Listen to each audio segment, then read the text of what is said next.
Hi everyone, it's Erin from the Provincial Farmhouse. Today I'm going to be creating a French country mailbox. I got this sweet mailbox at Christmas time from Kmart Australia and I put it aside, saving it for a project in the future. Initially, I thought I was going to paint straight over the top of it, so I added some flat white spray paint on there, but then I decided to go in a different direction. I'm going to put some cornstarch out on a plastic sheet, and then I'm going to be using some dust air dry clay. So I'm going to break off a pretty big chunk of that, and then I'm going to use my rolling pin that I've already dusted with cornstarch, and I'm going to start rolling that out until it's about probably 2 to 3 millimeters thick. And I do want a pretty wide surface area here. I am going to be covering almost the entire mailbox in clay to give it a stone look, and it's also going to cover that Letters to Santa raised lettering. I'm adding some Sealy's Quickset wood glue over the top of my surface there, then spreading it out, and then I'm going to lay my flattened clay out over the top of that, and I'm going to start pressing down. I'm molding it around the little handle that was already there, and then I'm sort of pressing that clay out so that it is stuck down on that surface.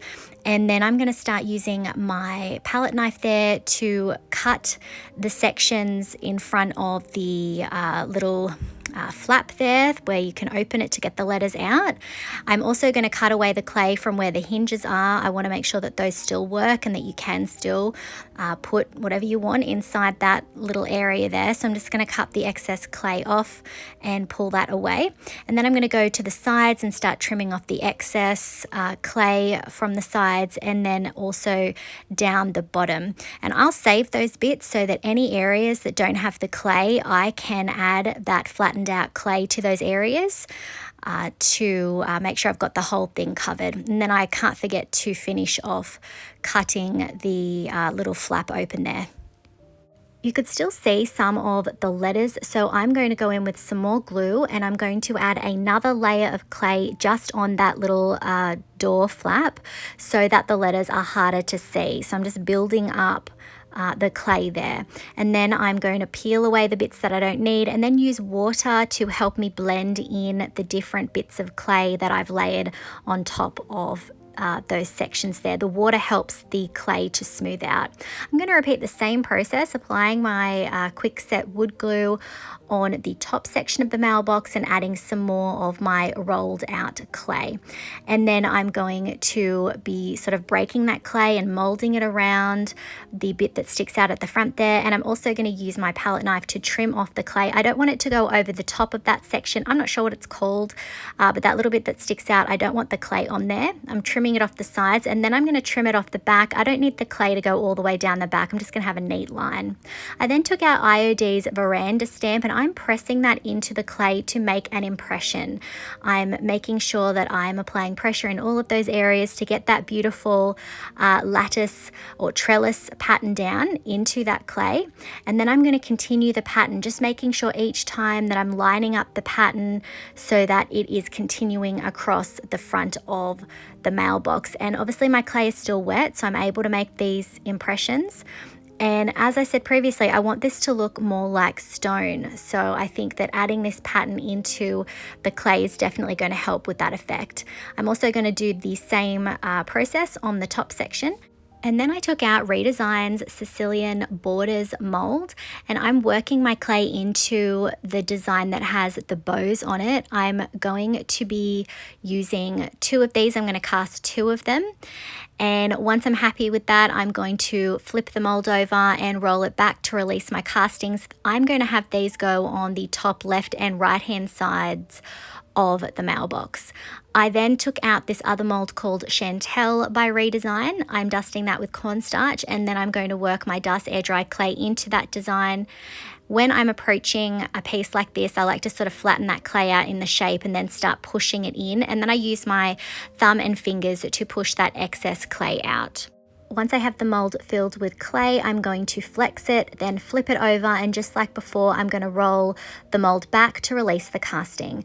I'm going to have this one up the top center, but I'm going to change the layout a little bit. I'm going to cut off one of the pieces that hung a bit too far over to the right, and I'm going to be repositioning it so that it goes on that flat section that sticks out at the front of the mailbox. I'm then going to use some more of my wood glue on the back of each casting to glue those pieces in place. When you are bending and manipulating clay like this, you want to make sure that you are gluing them down pretty soon after you take them out of the mold so that you can move them the way that you want without the risk of them cracking. Once I finished gluing those smaller pieces in place, I took out IOD's Conservatory labels mold. I'm dusting the larger design with cornstarch, then working my air dry clay into it. I really love the ornate style of this label. And then I'm going to add that wood glue to the back of the casting and glue it just above the little flap door. I then decided that I was going to add some more clay to the sides of the mailbox. Initially, I thought maybe I would leave those and put some decoupage paper or something on there, but I decided that I would just add that clay. I didn't want it to get too overwhelming, and I would add that same veranda stamp into the clay to make those impressions on each side. I then took out IOD's Lock and Key mold, and I'm going to be casting the design that has the sweet little bow on it. I thought it went well with the other bows that I have going on in this project. I'm going to add some glue, and then I'm going to glue that just underneath the little handle that's on the door flap. I then took out IOD's Primitive mold. I really love the very sort of delicate trim that's in that design.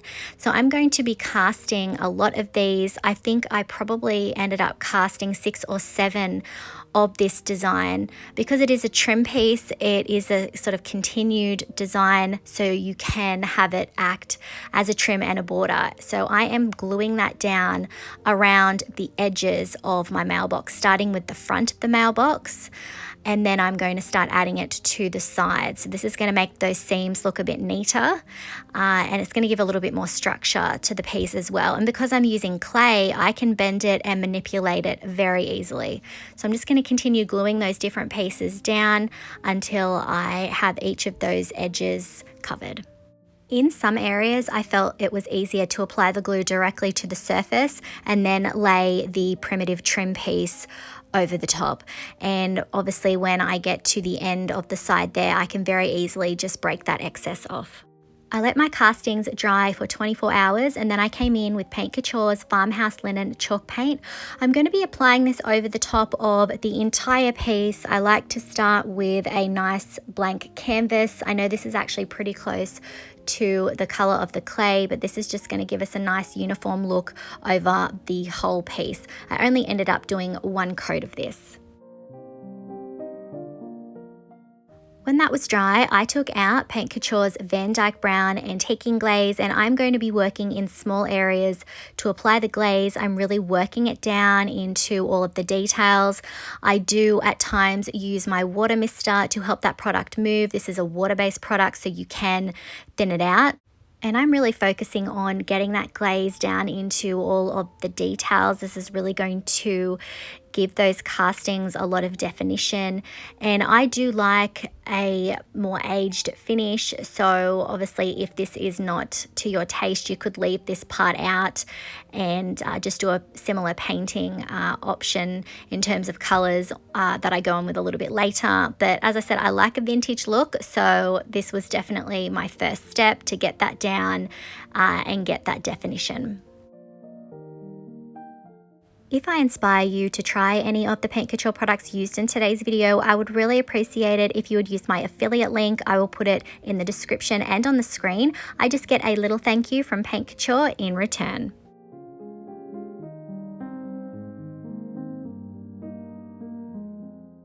At this stage, I decided to stop applying the glaze and focus on the sides. I took out IOD's Rose Chintz Paint Inlay, and I am cutting out just a couple of designs. I don't want the whole side to be covered in this pattern, but I do want it to look like there's some beautiful roses climbing up the trellis design that we have on the side. So I'm individually cutting those out. I'm then going to apply a generous coat of Farmhouse linen over the top, making sure to work it down into the impressions, and then I'm going to press the inlay design side down into that wet paint, and I am making sure that I am pressing that down into those impressions.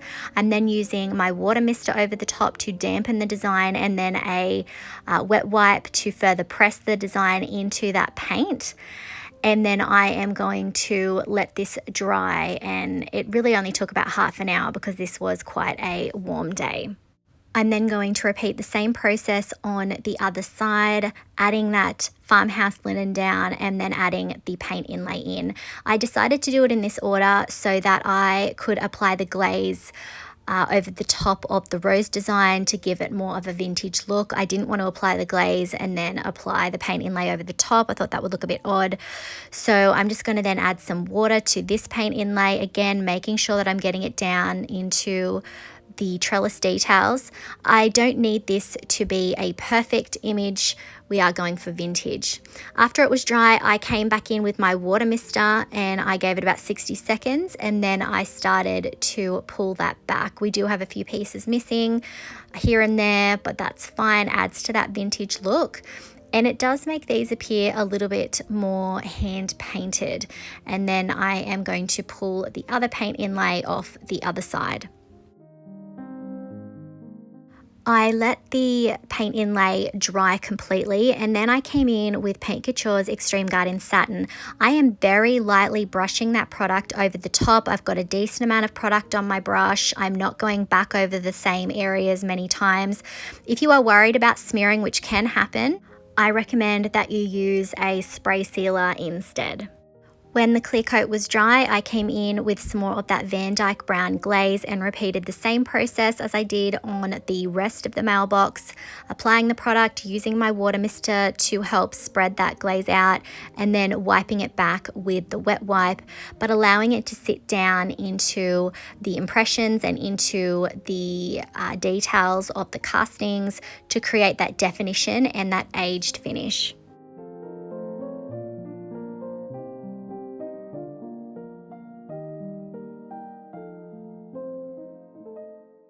When that was dry, I took out Paint Couture's Autumn Sage Chalk Paint. I started applying it to the leaves in the Sicilian borders mold. However, I didn't feel that the color was quite right. I was trying to tie in with the greens on the Rose Chintz paint inlay, so I ended up switching over to Paint Couture's Basil chalk paint, and that was a little bit of a closer match, and I decided that I was probably going to have to layer in a few colors to get the sides to sort of tie in together. So I'm going to continue adding that Basil chalk paint over the top of the leaves in the Sicilian borders section, and I'm also going to be using the same color on the Chantel molds that I have in the center. So I'm just going to be applying it to the leaf or laurel details in the Chantel mold. I'm not going to add it to the wreath that's in the center with the bow up the top. I wanted to have that be a different color, so I'm just adding it to the leaves to begin with.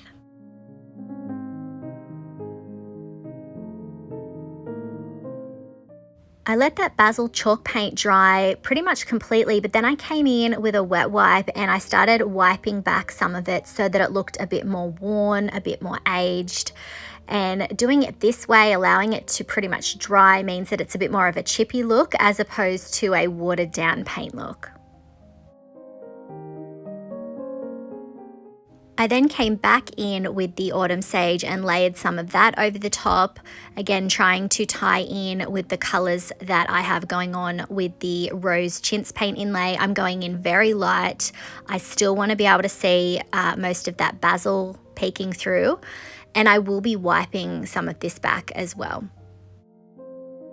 When that was dry, I took out Paint Couture's Evergreen chalk paint, and I'm going to come in and layer that over the top as well. And just like before, I'm also going to wipe some of that back. So you are going to be able to see the layers that I have applied, that basil, that autumn sage as well. Just really trying to achieve a look that complements the rose chintz paint inlay. If you're going to be doing this, you don't have to be as pedantic as I have been. I just sort of struggled with trying to tie the center with the paint inlay. So that was my challenge for this project.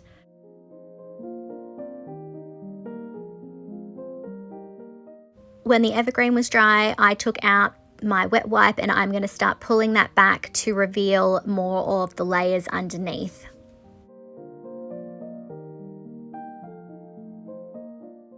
Next, I took out Paint Couture's Red Velvet Mineral Paint. I'm going to take a little bit of that out and put it on my little paint palette there, and then I'm going to add in some Farmhouse linen. Now I know that I am mixing a mineral paint with a chalk paint. I haven't had any issues with this, plus it is just a decor piece. So I'm going to add that white down, and then I'm going to start mixing them together. My next challenge was to create some rose colors that complemented the rose chintz paint inlay. So I had to sort of experiment with creating that color using the red velvet and the Farmhouse linen. So I just sort of kept going until I was happy with it, layering in the different colors, adding a little bit of white if I felt like it was a bit too dark or a little bit too bright. I'm not too worried at how bright these are because I will be adding some more glaze a bit later. So I had to keep that in mind as well as I was working. While that pinky color is still wet, I am coming in with some of that Farmhouse linen on its own to lighten up the roses. It's going to create a little bit of depth as well because I am allowing some of that darker tone to peek through in some places.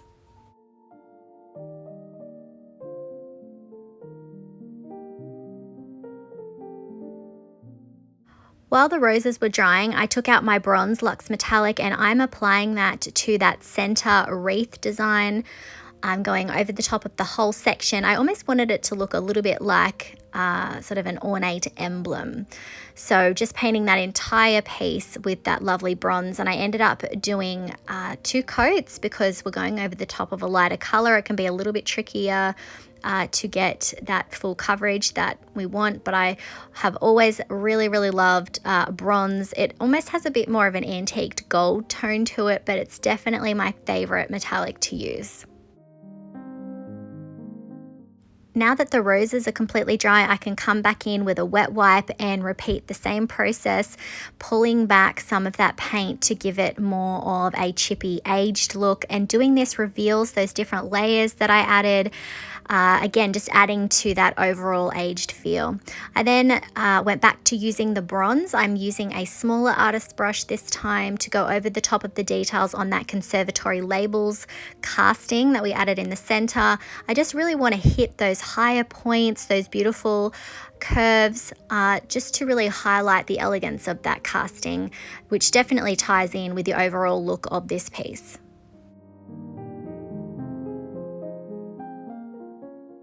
I then moved on to adding bronze to the lock casting down the bottom. I'm applying that to the little beaded trim that's around the center part and of course to that sweet little bow.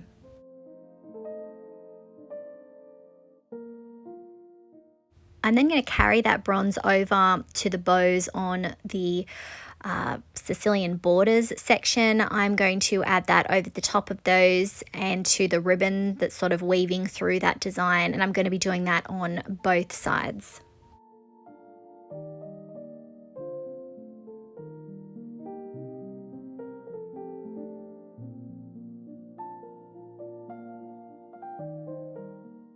When that was dry, I went in with some of that Van Dyke brown glaze over the top of the painted details. As I said before, I really wanted to bring that sort of antiqued look back in. This is also going to sit down into all of those details and give back any definition that was lost when I was applying the paint.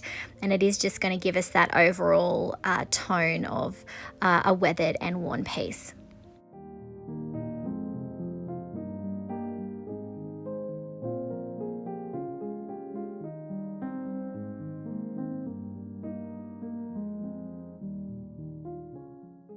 Once I finished applying the glaze over those painted sections, I decided I would add bronze to that little section that sticks out over the part where the mail goes in, and I am going to be applying 2 coats of bronze over that. I really wanted this to be a little bit more of a feature, so just 2 coats over the top of that.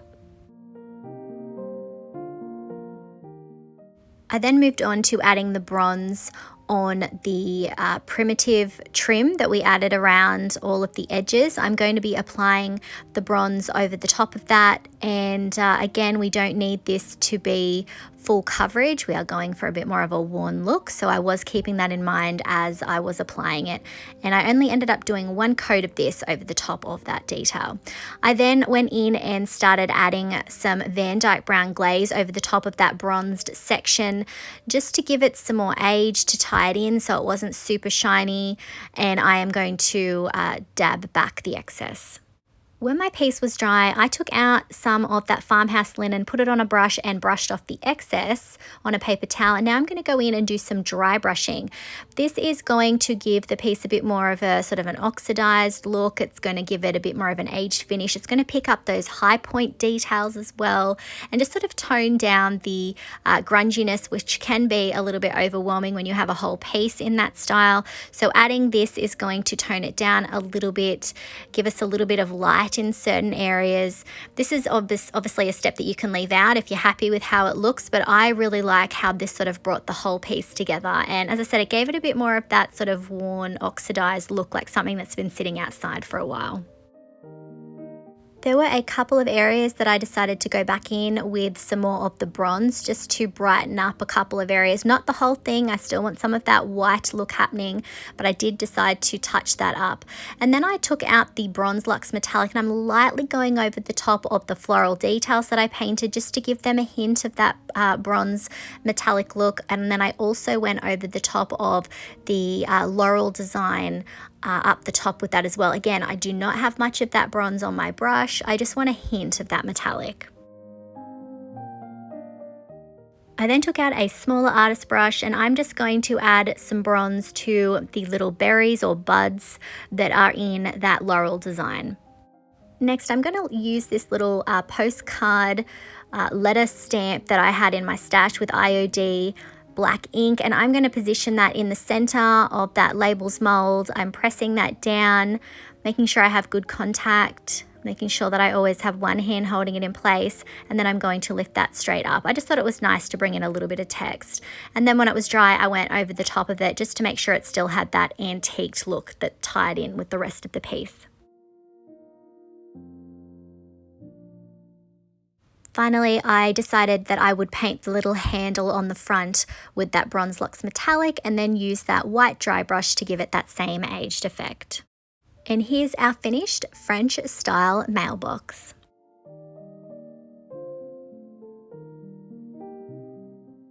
I love how this turned out. It is hard to believe that this was just a little red Christmas mailbox before. Let me know what you think of this in the comments.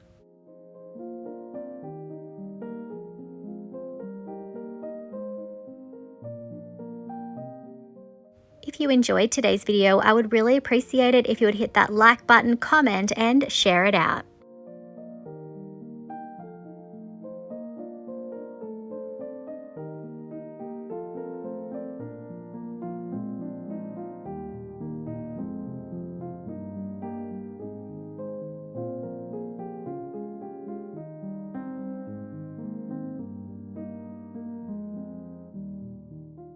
If you haven't already, I would love it if you would hit that subscribe button and the notification bell so that you don't miss out on any of our videos.